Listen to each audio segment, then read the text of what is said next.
Hello gentlemen, this is Showman from Oil and Gas Field Quality Control. We are discussing about hot tapping. A lot of different terminology we have already discussed. Today I came with the connection with international code. The favorite code for hot tapping is API 1104, and there is a Annex B which is dedicated to in-service welding. Let us discuss about the special requirement of welding repair, NDT, and the acceptance of hot tapping. The requirement for production welding in Section 7 API 1104 should be applied to in-service weld except for alternative or additional requirements specified in this Annex B.4, which is suggested for in-service welding. Before welding onto an in-service pipeline or piping system, welders should consider aspects that affect safety, such as operating pressure, flow conditions, and wall thickness at the location of welding. The areas to be welded should be inspected to ensure that imperfections are not present and that wall thickness is adequate. All welders performing repair should be familiar with the safety precautions associated with cutting and welding on piping that contains and has contained crude petroleum or petroleum products or fuel gases.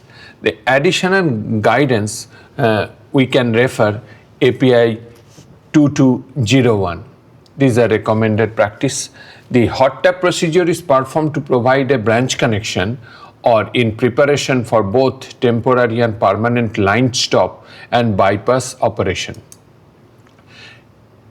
Alignment and fit up as per B.4.2.1 API 1104. For sleeves and saddle, the gap between the sleeve and saddle and the carrier pipe should be written within the dimensional tolerance specified by the company.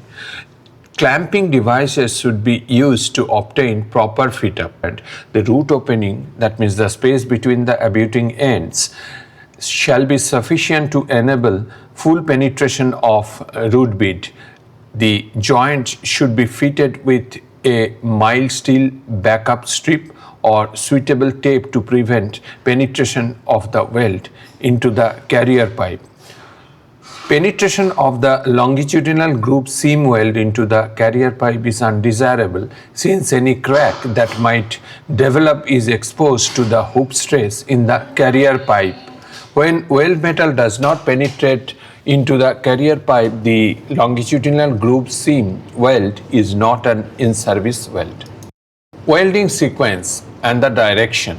The sequence suggested sleeve and branch welding sequences are shown in figure B.7 and figure B.12. For full encirclement fittings requiring circumferential fillet weld, the longitudinal seam should be completed before beginning the circumferential weld. The circumferential weld at one end of the fitting should be completed before the beginning of the circumferential weld at the other end. For other types of fitting, a welding sequence that minimizes residual stress should be used. Guidelines for weld deposition repair has been developed that include preparation prior to welding and weld deposition sequence. For example, a perimeter pass should be used to establish a boundary beyond which no subsequent welding is allowed. The first layer of fill passes should be deposited using established heat input limits to minimize the risk of burn through. A second perimeter pass shall be used to temper the hedges at the toe of the first perimeter pass.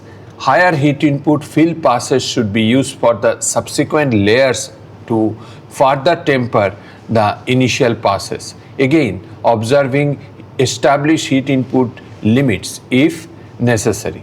Additional layers should be deposited as necessary for proper filling. The welding direction for in-service welding should be deposited in the circumferential direction. That means parallel to the hoop stress direction whenever possible. I put some photos or screenshot from API 1104 directly.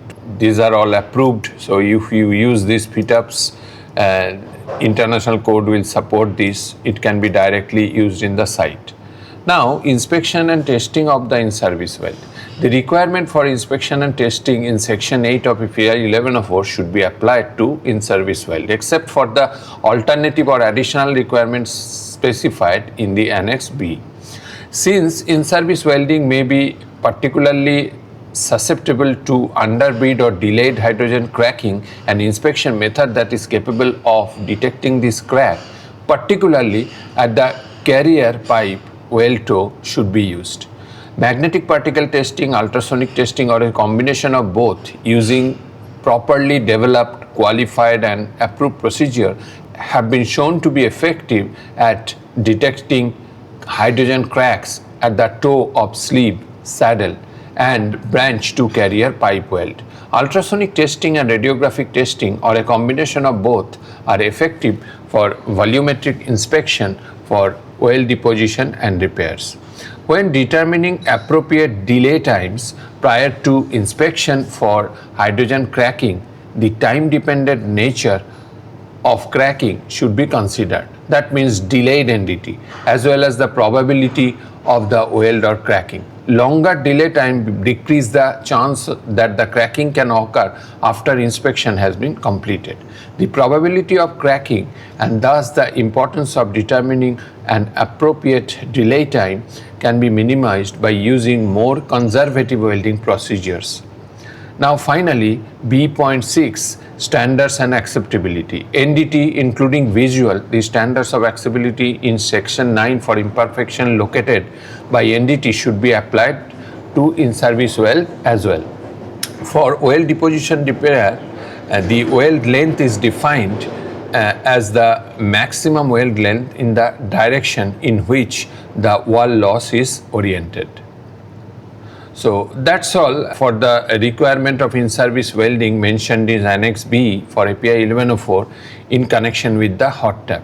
So this video will be part of my series of hot tap videos, so where I am trying to give you an idea, a complete and whole idea.